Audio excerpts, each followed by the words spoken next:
All right, so the switch turned into a little bit of a debacle.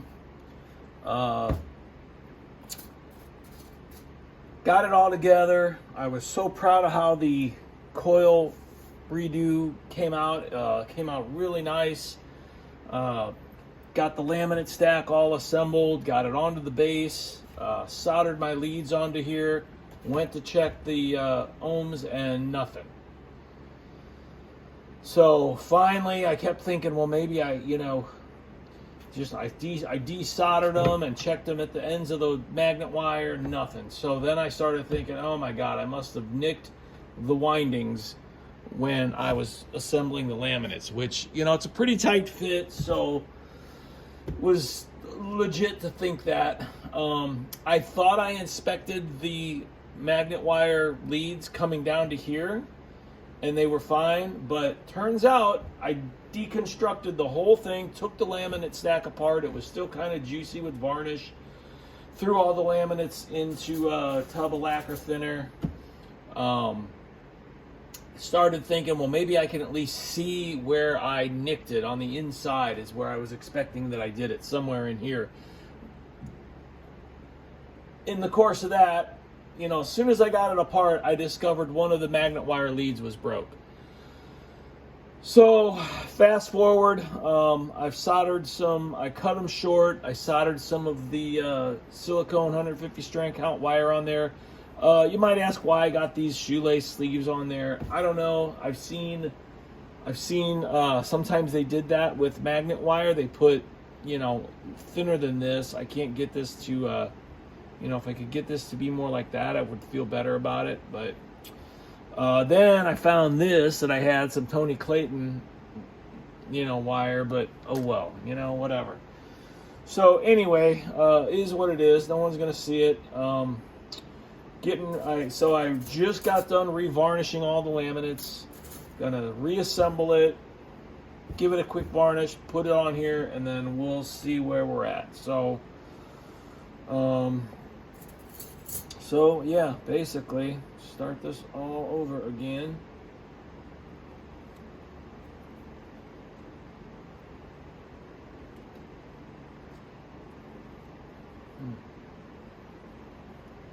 This was my first time doing one of these, and it went pretty good actually. It was a little confusing at first on how to hold it all together and all that, but once you get going, it kind of holds itself together. It's pretty neat.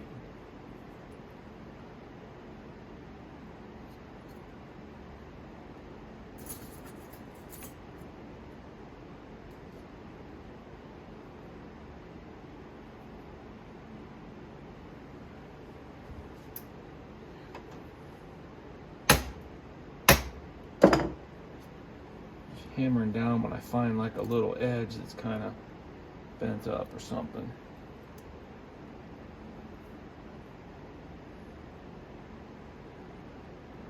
Also, when I assembled this, I was missing one, or so I thought. So I don't know what happened to it. It was such a tight fit, and with the new varnish and everything, I decided to just leave it out, and I think it's gonna be fine.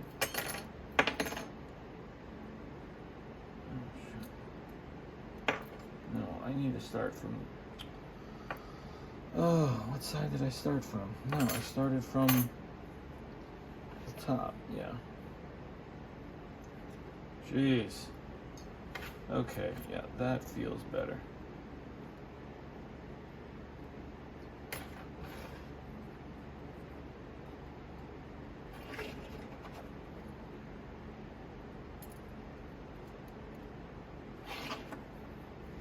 So you just keep alternating.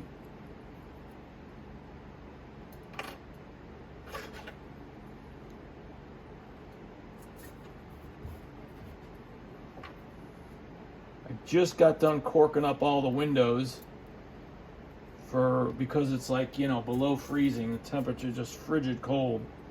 And so now I can't really do any venting. So I'm doing the best I can with trying to limit the fumage, but oh well. All right, that's pretty good. Oh shit, am I not even in frame? Oh well.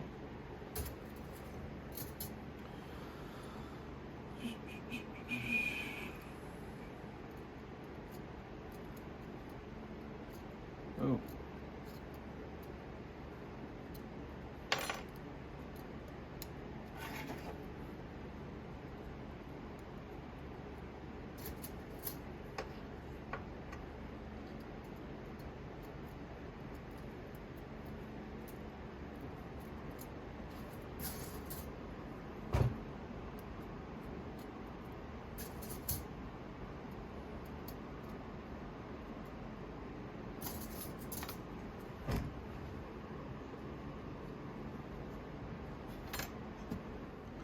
See if I could bring you in a little tighter there.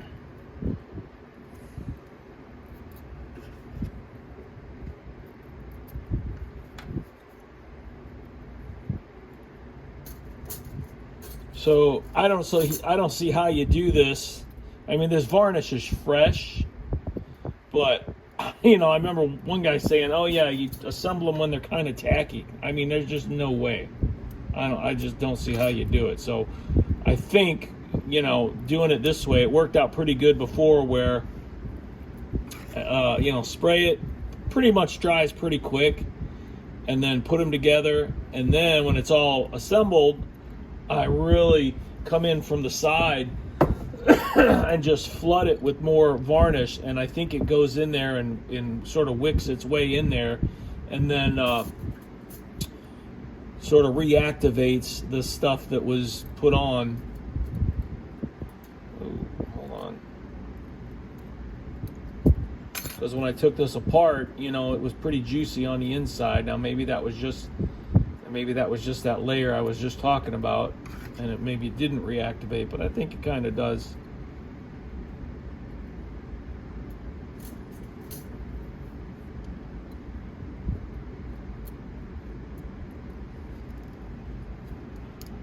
All right, getting there.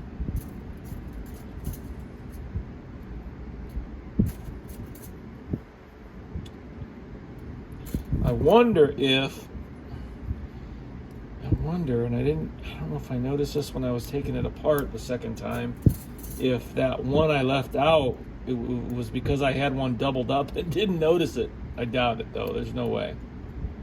And frankly, I don't know that there would have been enough room to get that next, to get that last layer in there. I mean, it was like so freaking tight as it was, to get that last wooden, to get the little wooden block.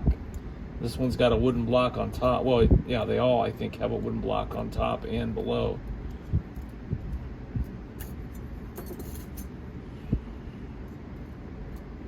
At least the two that I've been involved with. So now I feel like I have confidence to do the 146, the 14646 that I dug into a while ago. Took that one all apart, and you know, it had a just rusty as all heck laminate stack. So I took it apart, and then it was just like, oh my god, well, how do I do this? This being a smaller stack, I mean, it's almost done. You can see how tiny it is. It's pretty small, so it wasn't nearly as overwhelming for me. So you know, it's nice. Like, you know, when I wind my first coil, I'm gonna try to rewind one of these Imperial Swan, this bad Imperial Swan stator that I have now, because I got a replacement for the one I did some work on for somebody. So I'm gonna try to rewind that, being a small coil, a small stator, and shaded pole, I guess. So yeah, as this starts getting tight, you kind of press down and they go in nice and easy. But yeah, you start getting to the last couple, it starts getting really, really difficult.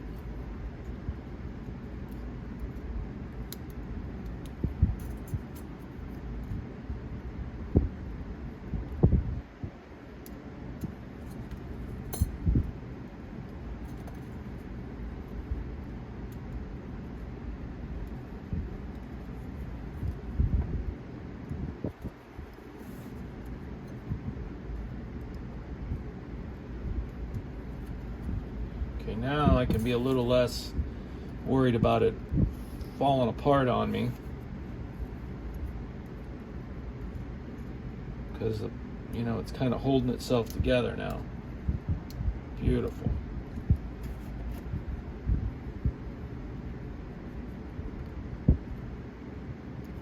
So you kind of depress on here and slide it in.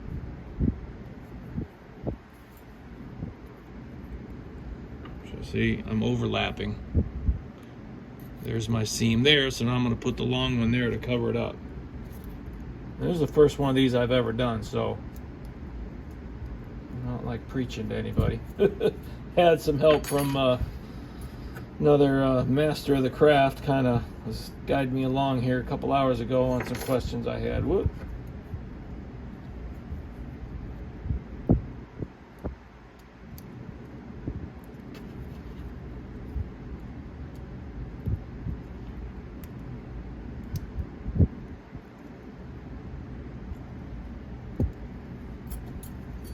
I am gonna check my ohms here before I get too far along here, before I put the final varnish on it, before I screw it down and all that business.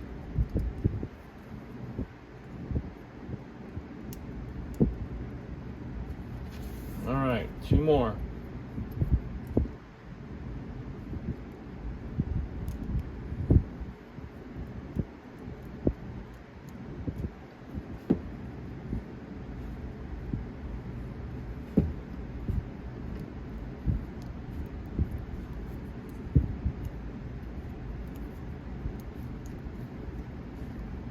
All right, beautiful.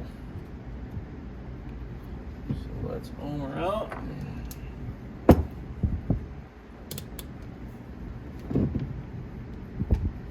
Yeah, I'm not super happy with those sleeves, but you won't really, I mean, you're never going to see them. Plus, I'm going to put a piece of fiberglass silicone shielding over them, right where they go over the edge of the stack, just for some extra protection, because one of them looked like it had a thick, you know, a layer of a layer of friction tape. There we go.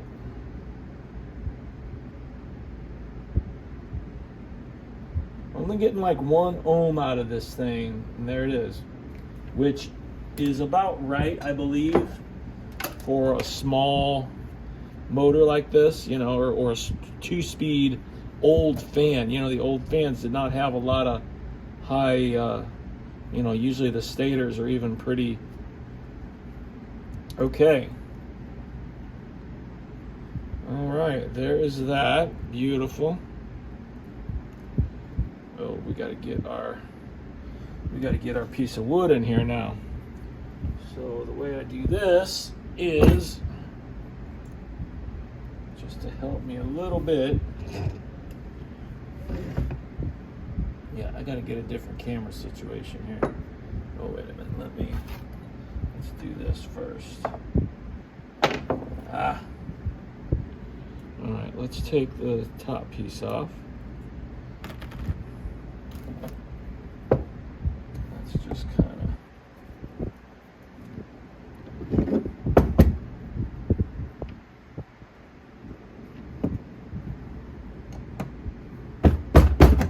oh shit.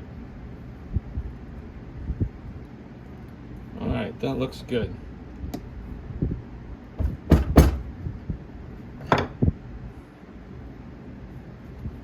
Now,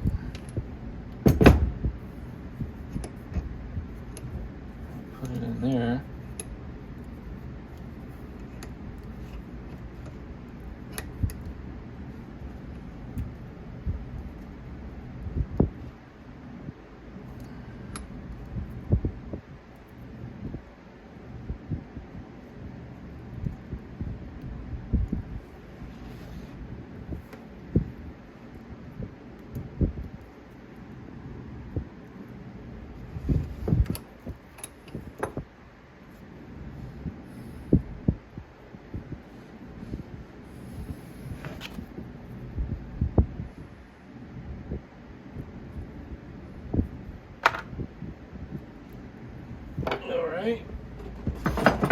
check it one more time. Yeah, I'm that paranoid. Anytime I'm working on a stator or coil or whatever, it's like I just check it constantly. Like every connection I make, everything.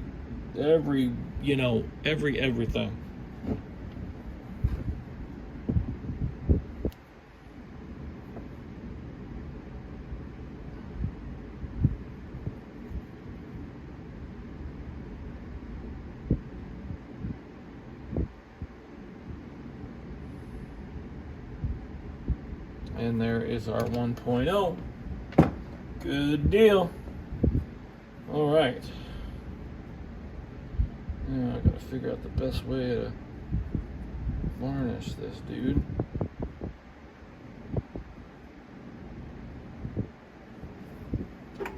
All right, pause. All right, I just made this bend here, so I'm gonna actually check it again because the way that wire was coming out of there, I had to do kind of a 90 degree, and I knew I was going to have to get those laminates in, so I wasn't going to be able to make the bend then, so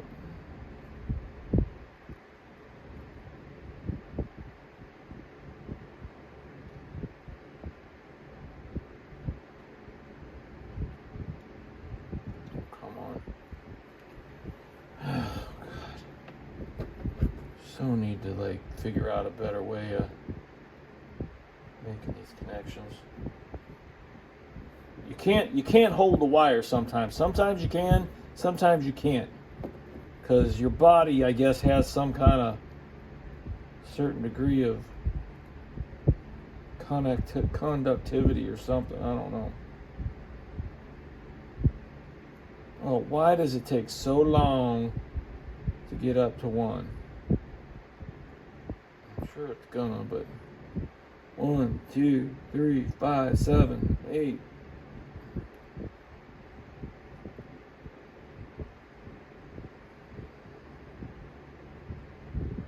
9. Well, that's good enough.